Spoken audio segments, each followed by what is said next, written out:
Hey guys, Legendaray here, and welcome back to another Clash Royale video. Now, the Triple Elixir Global Tournament actually is going to be starting up tomorrow, and I actually quite like that they are introducing global tournaments with different game modes. Now, don't worry, classic 1v1 global tournaments aren't going anywhere. In fact, the Clash Royale team actually now plans on doing 2 global tournaments every single month. The classic 1v1 tournament will be happening at the beginning of each season, and then there will be a special game mode global tournament that will be happening towards the end. Anyways, guys, today I'm going to be going over the top 5 Triple Elixir decks that I would recommend you guys run in this upcoming global tournament. This Triple Elixir challenge is honestly really interesting, but after doing a little bit of testing in the actual Triple Elixir mode, I've narrowed down a couple decks that just do a little bit better than most. Of course, for each deck, I'm going to be going over a quick synopsis of the strategies and synergies and how to play the deck well, and of course, a deck link is going to be down below for those of you that are interested. Also, I will be streaming the Triple Elixir Global Tournament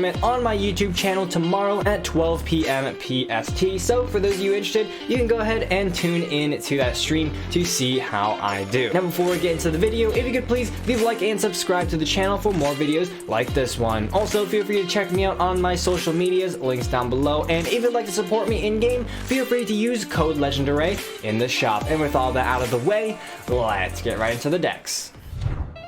Number 1, Splashyard.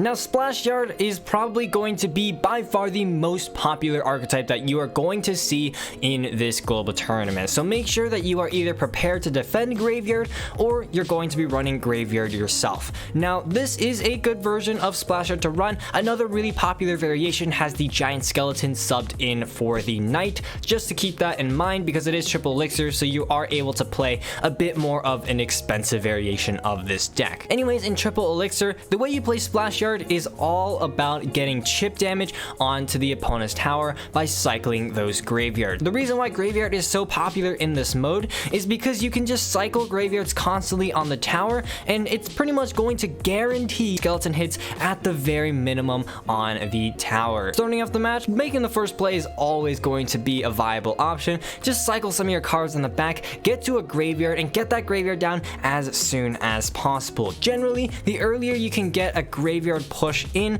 the quicker you'll be able to begin getting chip damage onto the tower, and it will also put you in the driver's seat of the match, as you'll be able to cycle multiple graveyards over and over again. As for the poison, against other graveyard decks, you have to be very cautious to not waste that poison, otherwise the opponent will just be able to get a free graveyard and get a ton of chip damage onto your tower. That being said, if your opponents do give you a lot of poison value, just go ahead and take it, as you actually do have quite a few splash answers that can do really well on defense. On the defensive end, of course, this deck is super solid. The Knight, or if you sub the Giant Skeleton in, are great tanks, and the Giant Skeleton can actually blow up entire pushes all on his own. The Bomb Tower is there to pull any building targeting units so they don't get any damage whatsoever on your tower, and then the Ice Wizard and the Baby Dragon just do an amazing job at slowing down and just slowly grinding down at the opponent's push. Last but not least, defensive poisons are very useful. One thing that I like to keep in mind is that a poison actually does more damage than a fireball, so using it on defense is actually surprisingly effective when used properly. Now, if constantly cycling graveyards at the bridge is not breaking through, there also is an alternate way to play this deck, and that is to build up a push from the back. Going in with a Knight or a Giant Skeleton or the Ice Wizard or a Baby Dragon in the back can help you build up a bigger push, which will force your opponents to split their defenses up into 2.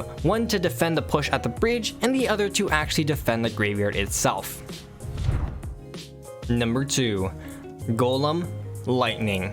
Now, Golem Lightning is actually a surprisingly effective deck in this challenge. You'd expect with Triple Elixir that actually defending Golem pushes would be a lot easier, but this variation of Golem is actually a lot cheaper than most variations, which means that you can actually play this like a Golem cycle deck. In addition to that, the Lightning is insanely valuable in this challenge, as a lot of the troops the opponents will be running are extremely weak to that spell. Starting off the match, you can pretty much play any of your cards as the first play. My top choices would be either the the Goblin Cage or the Golem itself, because that allows you to begin building up a push off of the bats. After that, of course, beatdown pushes are pretty self-explanatory. Supporting your push with a Night Witch, an Ice Wizard, a Baby Dragon will be extremely useful. In addition, using your spells on offense will be almost critical to your success in Triple Elixir. If the opponent has more high HP units, then of course supporting the push with a Lightning is able to take out a ton of heavy HP defensive options.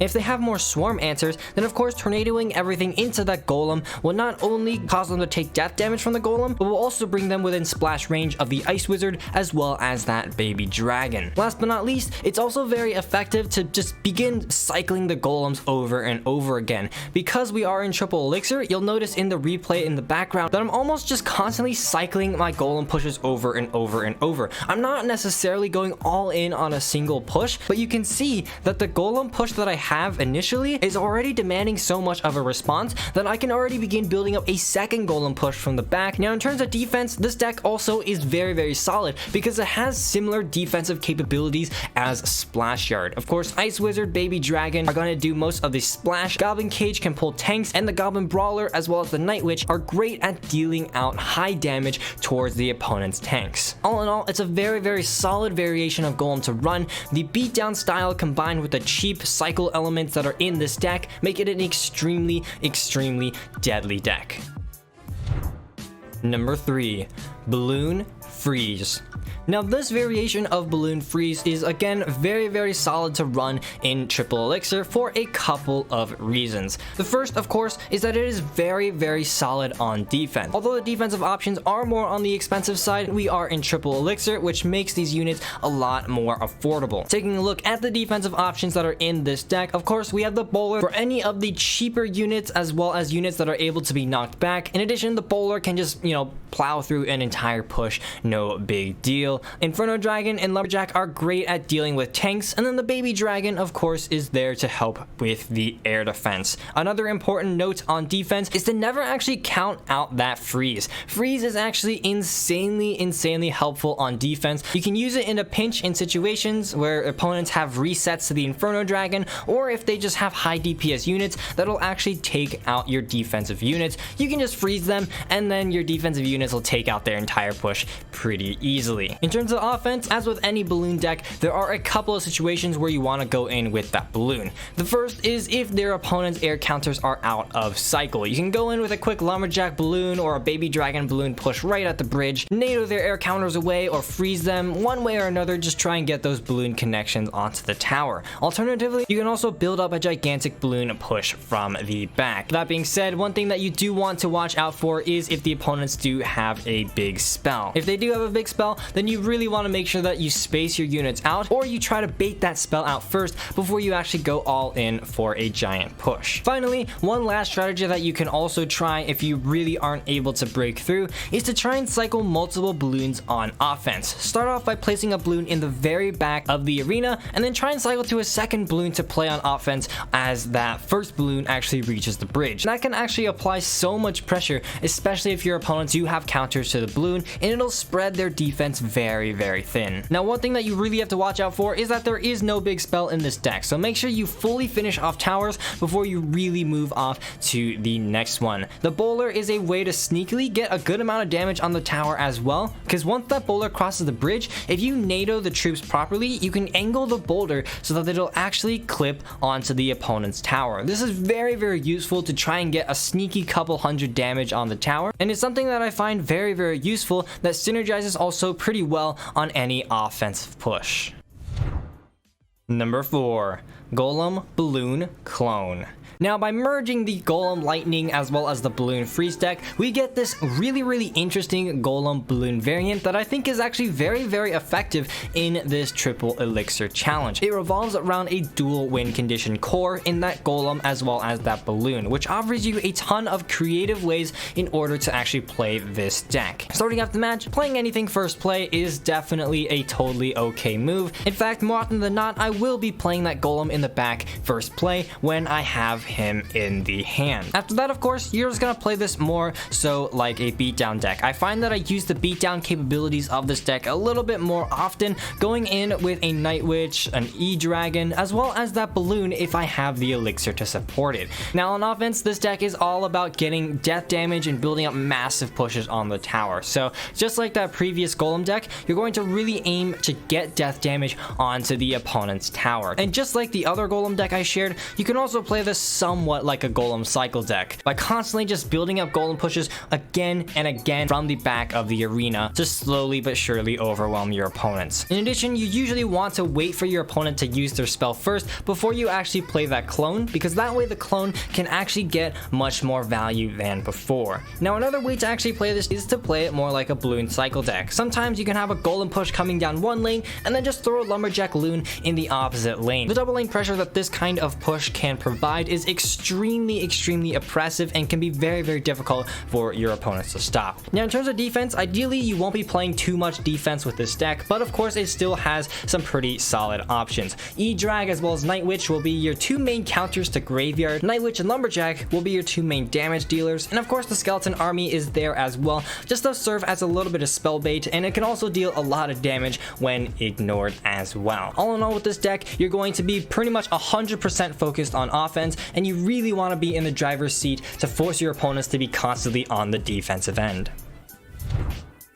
Number 5, Giant Skeleton Clone. Now this deck is probably the high risk, high reward deck that you can play in the Triple Elixir challenge. It's going to be more difficult to actually play simply because a lot of players will have answers to these swarmy and clone type decks. However, due to the sheer power and ability to overwhelm that is actually built into this deck, it is still very viable to play. So let's go ahead and go over it. Starting off again, first play is definitely okay to make. Play anything in the back or a skeleton barrel at the bridge. After that, with this variation of Giant Skeleton Clone, the goal is to play it kind of like a beatdown style deck. Go with a Giant Skeleton in the back and beginning to build up massive pushes over and over. You can do this in one of two ways. The first is to just build up a massive push similar to any classic beatdown deck. Giant Skeleton in the back, followed by cannon carts, hunters, skeleton barrels, flying machines, and then a clone if the opponents use all of their spells. Another way you can do so is by playing this like a double lane pressure deck. Once you go with a Giant Skeleton in the back, support that skeleton a little bit,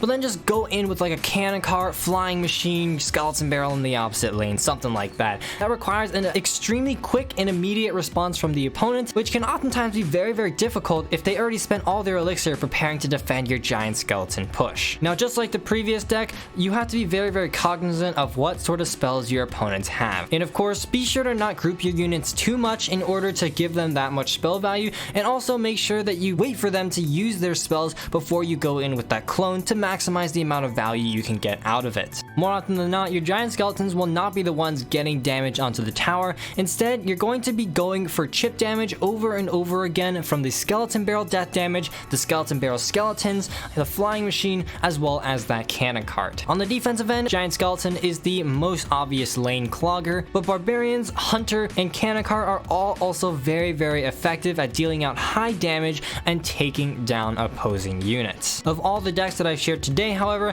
this is going to be more on the aggressive side. So again, ideally, you're going to be in the driver's seat of the match, constantly building up these Giant Skeleton clone pushes and forcing your opponents to be on the defensive end.